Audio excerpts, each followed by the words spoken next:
Hello and welcome to the next part of the Learn Energy Healing video series. This is the next part of distance healing. So I've actually, in between the last video and this video, I've come to Sweden. My wife is Swedish, so we quite often come here and spend time here. So a lot of the next few videos will be done whilst I'm in Sweden. And we're renting this house for a short period of time.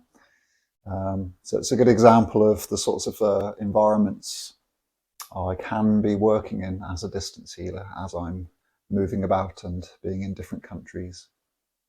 Not the furniture I would personally choose, nor the decor, but you make use of what you come across when you're traveling.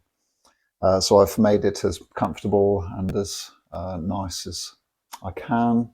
Got my harmonizing devices, which I carry with me as I travel. All the things I can possibly do to make this a nice, harmonious and enjoyable environment to heal in. When I'm working with people on Skype, because some people like to talk to me, see what I'm doing when I'm working at a distance. So I quite often have my computer here so that I can talk to them and guide them through things, teach them things. So that's one way of doing distance healing, which I can go through in the future. I also have lots of pillows to prop me up when I'm in front of the computer, or for comfort when I'm lying down. Because when I'm doing absent work without being face to face, I find sometimes it's nicer to lie down or to sit in one of these chairs that leans back, depending on how I feel. So yes, I'll make the most of whatever's around me when I'm doing distance work. Anyway, let's go into what the next steps are for distance healing from the last video. So we covered having someone in the same room as you whilst practicing your distance healing. So you had a skeleton or a stickman diagram or a picture of them or a teddy bear or something to represent them on the massage table. So that you're using that to symbolize the person you're working on, but at the same time they're in the same room as you. So it's very easy to feel into the stickman diagram or whatever you're using and feel some energy, some blockage, some dense energy, and you can walk over and check it on the person themselves to see whether it's the same. So that's one way you can verify using someone in the same room. And of course you can ask them, did you feel that energy leave when I'm working on the stickman diagram? And you can turn around and ask them, did you feel that? It's a lovely way of starting. If you haven't seen that video yet, then please go and watch that first so that you can understand this video better. So what's the next step after that? Once you've built confidence that you can work at a distance with someone in the same room and converse with them, well, the next step obviously is to have them in another room, so you can't see them, so you cannot talk to them, and you cannot walk over and verify. So that would be the next step to build your confidence. So again, you can draw your stickman diagram, have your skeleton or whatever you're using, scan through the aura, find what you can heal, use whatever of the techniques in the previous videos we've talked about to clear that energy, move that energy along, balance the chakra, whatever it may be. And then once you're finished with the session, happy with the session, take any notes so that you don't forget, and then go into the other room and talk to the person you are working on. Did you feel this? I was working here and I shifted some energy here. Did you notice anything? Did you feel anything?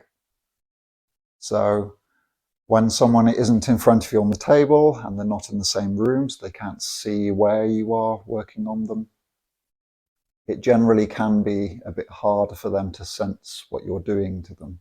It's much harder for them to keep an eye on what you're doing because they don't necessarily know where in the aura you're working on them, and they don't know your facial expressions, they don't know where your hand is, and so they won't necessarily feel exactly as much as what they would feel as if they were in person. So this is why it's a nice step to make after the suggestions in the last video, because it's a bit harder to build confidence in this next step. Quite often, as you may have noticed with practicing in the earlier lessons, that when you're working on one place, the person you're working on might not feel anything exactly there. They might feel something else somewhere else.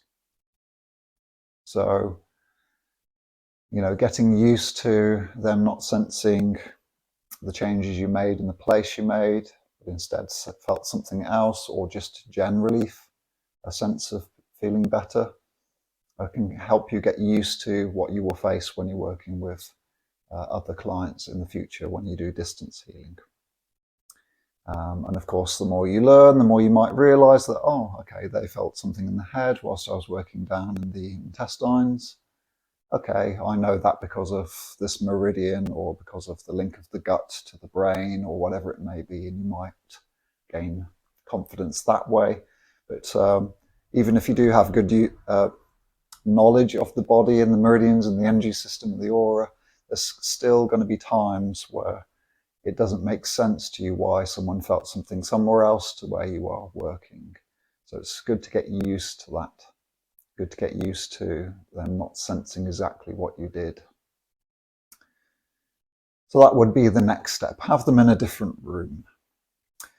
The step after that, obviously, would be to have them at a bigger distance. So if you really believe that distance makes things harder, test it out.